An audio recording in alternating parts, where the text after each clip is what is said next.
তৃণমূল কংগ্রেস এ সমস্ত ব্যাকগ্রাউন্ড তৈরি করেছে, তারাই লোকজন পাঠিয়েছে। সবাই জানে, আমরাও জানতাম এই লোকেরা গেছে, ওই জন্য এদের অ্যাটিচিউড এরকম, পুরো স্ক্রিপ্ট তৈরি করা ছিল। আর তৃণমূলই চেঁচাচ্ছে, আবার কারো টেনশন নেই, কারণ সবাই জানে এর ভিতরে কি আছে। প্রথম দফা না, নির্বাচনে টিএমসি সরকারের যে অপকীর্তি তার বিরুদ্ধে বললে, ওনার বিরুদ্ধে এখনও তো কেস করতে পারেনি ওরা। কেসও করবে, তাকে কালো ঝান্ডা দেখিয়েছে, গো ব্যাক বলেছে, তাও আটকানো যায়নি। এখন এটাই শেষ অস্ত্র। টিএমসি কথায় কথায় মহিলা মহিলা মহিলা বলে, মহিলাদের ইউজ করে ওরা, মহিলাদের সম্মান করে না। এখানেও দেখা গেল একজন মহিলাকে ইউজ করা হয়েছে।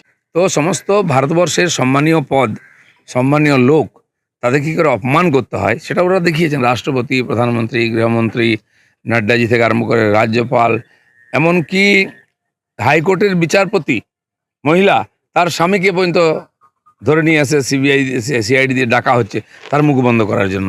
তো টিএমসির যে এই যে মানে নিকৃষ্ট রাজনীতি, এটাই তার পতনের কারণ হবে, আর হয়ে গেছে।